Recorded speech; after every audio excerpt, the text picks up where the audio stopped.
Bonjour mes amis, on va ce matin finir, on va faire notre siyum, la conclusion de l'étude du livre de Kohelet avec véritablement la conclusion, puisque dans cette conclusion, d'après les commentaires, donc elle se répartit en deux parties.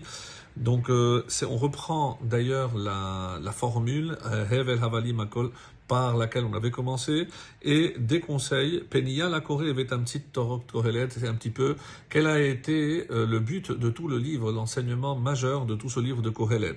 Alors il faut savoir que d'après certains commentaires, donc qui c'est qui a terminé? C'est Rabbi Rouven Margaliot conclut en disant Hem divrei anshe Chizkiyahu she'etiku vesidru kol divrei Shlomo. Donc il s'agit ici les hommes de Chizkiyahu qui ont recopié tous les enseignements de Shlomo HaMelech, et c'est pour ça que vous allez voir que dans cette conclusion, c'est pas le roi Salomon lui-même qui parle, mais on parle de lui, et c'est pour ça Chatima Mechila et Pasuk Asiyum, Shehu Chazara la Pasuk Apoter et Sefer. Donc on reprend le premier verset pour conclure, et ensuite Penia et la Koré Vesikum et la conclusion de l'objectif donc de tout ce livre. Alors on commence le verset, on est arrivé au verset 8, Hevel Havalim Amar HaKohelet HaKol Havel, vanité des vanités a dit le Kohelet, tout est vanité. Veyoter Sheaya Kohelet Chacham, outre que Kohelet fut un sage, ce que je disais, donc on parle de lui. Od limad da'at et ha'am ve'izen vechiker. Donc qu'est-ce qu'il a fait?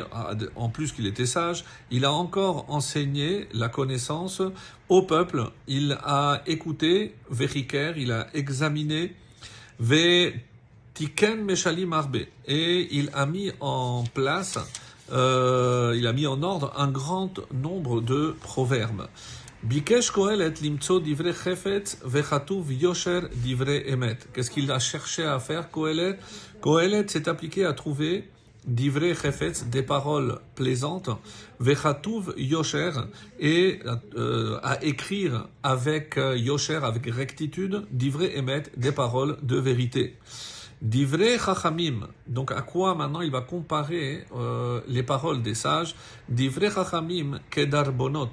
Les paroles des sages sont comme des aiguillons. Les aiguillons, je rappelle, c'est pour faire diriger les animaux.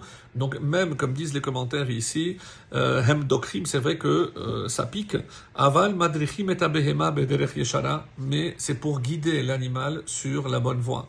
Donc même si des fois les paroles des Chachamim peuvent faire mal, mais c'est évidemment pour nous remettre sur la bonne voie. Et la deuxième comparaison, Uchmasmerot netoim baale asufot, et comme des clous plantés, baale asufot, les auteurs de recueils.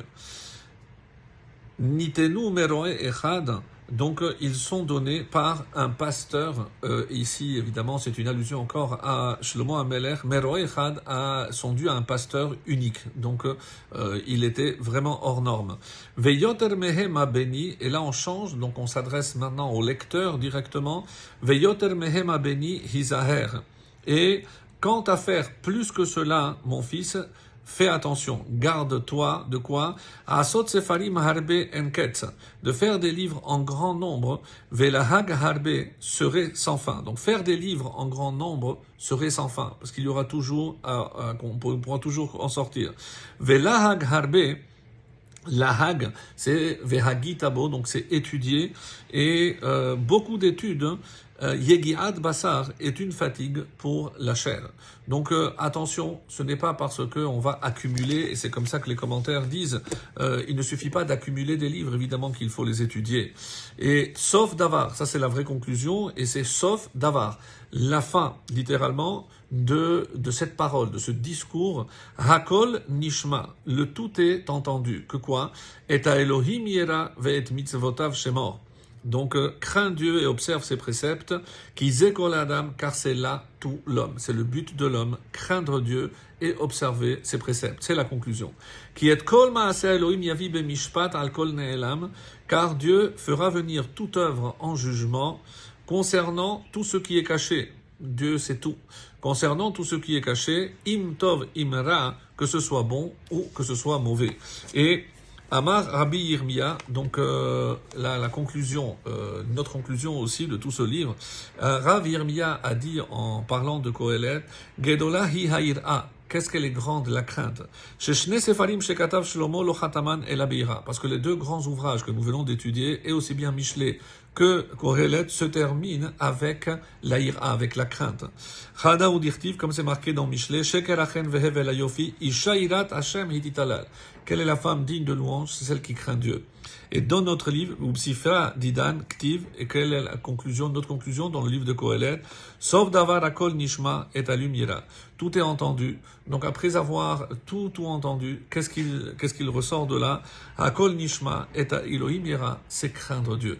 Qu'Hachem nous donne le mérite d'avoir terminé ce livre, d'en commencer d'autres, de terminer d'autres, et surtout, Be'ezrat Hachem, d'acquérir la vraie crainte du ciel, la vraie crainte de Dieu, pour qu'on n'ait pas besoin d'être piqué pour nous diriger et qu'on suive le chemin droit, parce que si on a la crainte, on ne pourra pas dévier du chemin qui nous amènera vers Akadosh Baruch Hu. Shabbat Shalom et de très bonnes nouvelles.